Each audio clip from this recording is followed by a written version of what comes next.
महागठबंधन में सीट बंटवारे का ऐलान आखिर कब तक होगा, क्या फॉर्मूला होगा और क्या वाकई कई तरह की जो खबरें आ रही हैं कि राष्ट्रीय जनता दल ने पशुपति पारस की राष्ट्रीय लोक जनशक्ति पार्टी को विलय का प्रस्ताव दिया है, उसकी हकीकत जानने के लिए हमारे साथ आरएलजेपी यानी पशुपति पारस की पार्टी के प्रवक्ता श्रवण अग्रवाल जी हैं। श्रवण जी, एक तो महागठबंधन में जो सीट के ऐलान में देरी हो रही है और कई तरह की चर्चाएं हैं कि आप लोगों की पार्टी को विलय का प्रस्ताव दिया गया है, क्या हकीकत क्या है? नहीं, 24 से 48 घंटे में महागठबंधन के द्वारा ऐलान कर दिया जाएगा।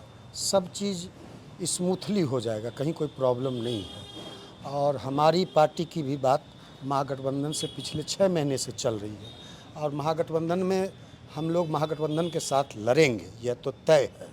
और जहाँ तक आप बोल रहे हैं विलय की बात, यह विलय की बात कल से मार्केट में अफवाह फैलाया जा रहा है, गलत खबर फैलाई जा रही है मार्केट में कुछ सोशल मीडिया के द्वारा। ये बिल्कुल गलत बात है। विलय का कोई प्रस्ताव महागठबंधन के तरफ से नहीं आया है। अब महागठबंधन के कोऑर्डिनेशन कमेटी के चेयरमैन हैं आदरणीय नेता तेजस्वी प्रसाद यादव जी, जो बिहार के नेता प्रतिपक्ष भी हैं, वही लीड कर रहे हैं यहाँ बिहार में महागठबंधन को। तो उनसे भी हमारे नेता की निरंतरता में वार्ता चल रही है और आज से कल तक में हो जाएगा, ऐलान भी हो जाएगा। हम लोग महागठबंधन के बैनर के तले चुनाव लड़ेंगे और निश्चित रूप से बिहार में महागठबंधन की हम लोग सरकार बनाएंगे, तेजस्वी यादव को मुख्यमंत्री बनाएंगे। कितनी सीटों पे आप लोग क्लेम कर रहे हैं? नहीं, कोई सीट आउट का कोई हमारा क्लेम नहीं है।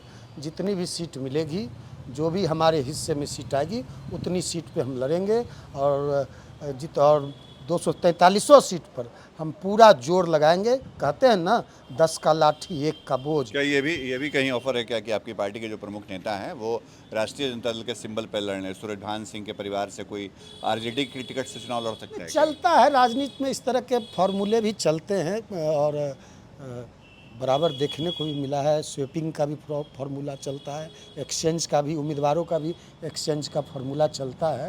यदि कोई न कोई फार्मूला, यदि इस तरह के फार्मूला का या इस तरह का कोई प्रस्ताव सामने आएगा तो हम लोग निश्चित रूप से उस पर गंभीरता से विचार करेंगे। लेकिन महागठबंधन को जिताना है, महागठबंधन का सरकार बनाना है। राष्ट्रीय लोक जनशक्ति पार्टी के विलय की बात जो है बिल्कुल निराधार है। आदरणीय सूरजभान सिंह जी के बारे में भी कल से कई तरह की अफवाहें, कई तरह की चर्चाएं, गलत खबरें मार्केट में चलाई जा रही थी, जो आज बिल्कुल तरह झूठ निकली। तो निश्चित रूप से यदि ऐसा कोई फार्मूला आता है तो निश्चित रूप से इस फार्मूले पर हम लोग विचार करेंगे। 1, 2 या 3 कितनी संख्या होगी आप लोगों की पार्टी की? अब अभी हम आपको कैसे बता दें, अभी तो हमारी बैठक होनी है, आज या कल बैठक होगी।